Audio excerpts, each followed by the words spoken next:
adam, sana küçük adam, sıradan insan, yeni sıradan insan çağı başladı diyorlar. Bunu söyleyen sen değilsin küçük adam. Onlar söylüyorlar bunu. Büyük ulusların başkanları, koltuklanmış işçi liderleri, burjuvazinin tövbekar evlatları, devlet adamları söylüyor. Filozoflar söylüyor sana bunu. Geleceğini eline veriyor, geçmişinden hiç sual etmiyorlar. Korkunç bir geçmişin mirasçısın sen küçük adam. Mirasın avucunun içinde alev alev yanan bir elmastır. Bunu sana söyleyen benim. Beni dinle. Her doktor, her ayakkabıcı, teknisyen ya da eğitimci işini doğru dürüst yapmak ve yaşamını kazanmak için eksikliklerini bilmek zorundadır. Birkaç 10 yıldır şu yeryüzünde yönetici rolü oynamaya başlamış bulunuyorsun. İnsanlığın geleceği senin düşüncelerine ve senin yapacağın şeylere bağlıdır. Ama efendilerin ve efendilerin aslında nasıl düşündüğünü ve gerçekte ne olduğunu söylemiyorlar sana. Seni kendi geleceğine egemen olma yetisi verebilecek yönde eleştiren ve bu eleştiriyi dile getirme yürekliliğini gösteren tek kişi yok. Yalnız bir anlamda özgürlüğe sahipsin sen. Kendi yaşamını yönetmeyi öğrenmeme, kendini bu yönde eğitmeme ve kendini eleştirmeme özgürlüğüne sahipsin. Şöyle bir yakınmayı hiç duymadım senin ağzından. Gelecekte kendimin ve dünyanın efendisi olmak yolunda yürütüyorsunuz beni. Peki ama insanın nasıl kendi kendisinin efendisi olacağını anlatmıyorsunuz. Hiç düşünce ve davranışlarındaki yanlışları bana söylemiyorsunuz. Yönetimi elinde tutan kişilerin küçük adam için yetki istemesine, güç, iktidar istemesine izin veriyorsun. Ama sen hiç sesini çıkartmıyorsun. Yönetimi elinde tutan güçlere ya da kötü niyetli, güçsüz adamlara seni temsil etme yetkisini veriyorsun. Onları seçiyorsun. Her seferinde aldatıldığını anlıyorsun. Ancak bunu anlattığında işte işten geçmiş oluyor.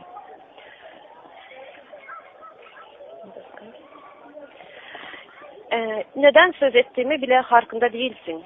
Küçük adam. İşte bu yüzdendir ki tekrar tekrar ve de gidip batağa saplanıyorsun.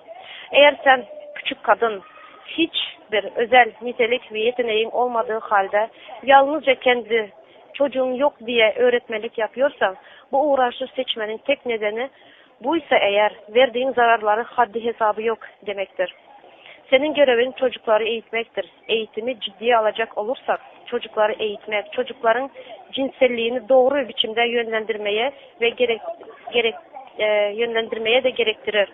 Çocukların cinselliğini doğru bir biçimde yönlendirebilmek için insanın kendisinin sevgi denen şeyin ne olduğunu bilmesi ve sevgiyi yaşaması gerekmektedir.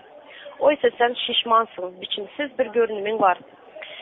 Çekicilikten yoksulsun, yaşam dolu çekici bedenlerden derin acı bir kinle nefret etmen için yalnız bir durumun yeter. Seni şişman ya da çekicilikten yoksun olmakla suçluyor değilim. Sevginin tadını çıkarmamakla suçluyor değilim. Seni çocuklarda bulunan sevme yetisini anlamadığın nedeniyle de suçlamıyorum. Neyle suçluyorum biliyor musun? Çekicilikten ve sevme yetisinden yoksun oluşunu bir erdem saymak ve eğer de bir ilerici okulda çalışıyorsan içindeki acı kinle çocuklarda bulunan sevgiyi öldürmekle suçluyorum seni. Bu bir cinayettir. İşte çirkin küçük kadın. Sağlıklı çocukları, sağlıklı balbalarına karşı olmaya zorladığın için zararlı senin varlığındır. Bir çocukta bulunan sağlıklı bir sevgiyi hastalık belirtisi olarak gördüğün için zararlı. Fiçi gibi olduğun için, bir fiçi gibi sağda solda yuvarlandığın, bir fiçi gibi düşündüğün, bir fiçi gibi eğittiğin için zararlısın sen. Alçak gönüllülük gösterip bir köşeye çekilmek yerine o fiçi görünümünü, yapaylığını ve sahte gülümsemenin ardında gizlediğin için acı kinini bu yaşama zorla kabul ettirmeye, bütün bunları yaşatmaya çabaladığın için zararlısın. Ve sen küçük adam, sağlıklı çocukları böylesi kadınların eline teslim ettiğin, içerindeki acılığı ve zehirleri sağlıklı ruhlara dökmesine göz yumduğun içindir ki küçüksün. Bu yüzden böyle düşünüyor, bu yüzden böyle yaşıyorsun ve bu dünya bu yüzden böyle. Esenlikler, hormatlı ildeşler, yurttaşlar. Bu okuduğum Dinle Küçük Adam diyen kitabından bir alıntı Yazar bu kitabında halkı, yönetimi, işini doğru dürüst becermeyen ve işini bilmeyen bürokratları yazgarya. Ben bu hazır bu kitapta 2 bölek yazı okudum. Biri, yalan bilen yönetime gelip halkı, cemiyeti istedikleri yalı yöneten, halkın içinden çıkan yalancılar. Ve muğalımlar bir çağa okulda sadece okumak, yazmak için gitmeli değil. Çağa sevgi duygularını da öğretmeli.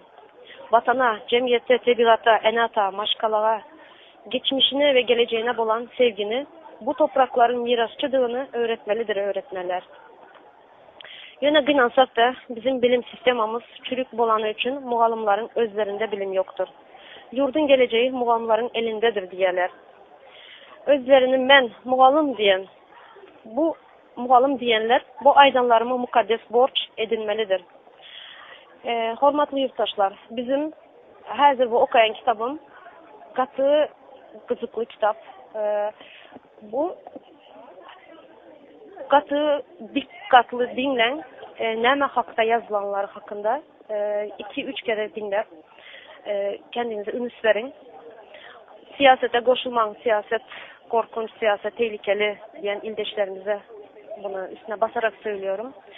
Bizim dil baylığımız yok diyeler. Katı doğru.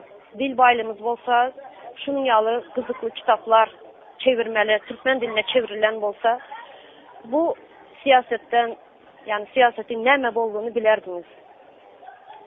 Katı inansan bizde onun yalı kitapları çevirmeyeler.